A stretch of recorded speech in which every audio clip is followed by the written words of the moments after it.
August 9th. Dot rules. Ada was exhausted. Ever since she had taken over as queen, she had not had a moment's peace. There were decisions to make, disagreements to settle, and speeches to compose. Princess Dot didn't like her big sister being so tired and cranky all the time. "Why don't you take a day off?" Dot asked. "But who will run the colony?" Ada said irritably. "I will. I am a princess, you know," Dot said. "Okay, tomorrow you can be in charge," Ada said jokingly. "Really? You mean it?" Dot asked. Ada smiled. She was sure that after a few hours, Dot would realize just how difficult being in charge could be. The next day, Dot began her one-day reign.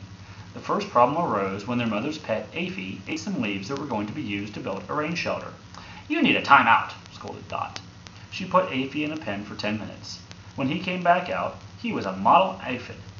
Later, she found Thorny and Cornelius disagreeing over the best way to transport seeds. "I want you both to cooperate and come up with a solution," Dot said. A short time later, Thorny and Cornelius reached a compromise. It turned out that they were both right. Flick was the next ant to receive Dot's help.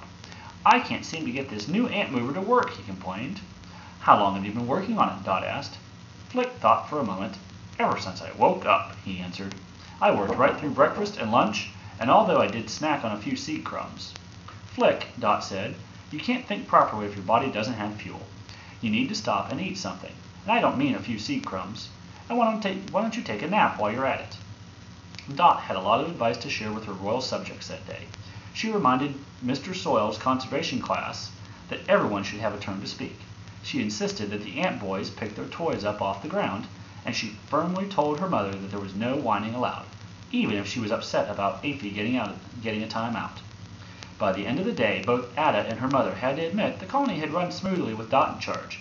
"What's your secret?" asked Ada. "It was easy," Dot explained. "Time-outs, cooperating, taking naps, and taking turns. I learned it all in my blueberry troop." And that, let's see, is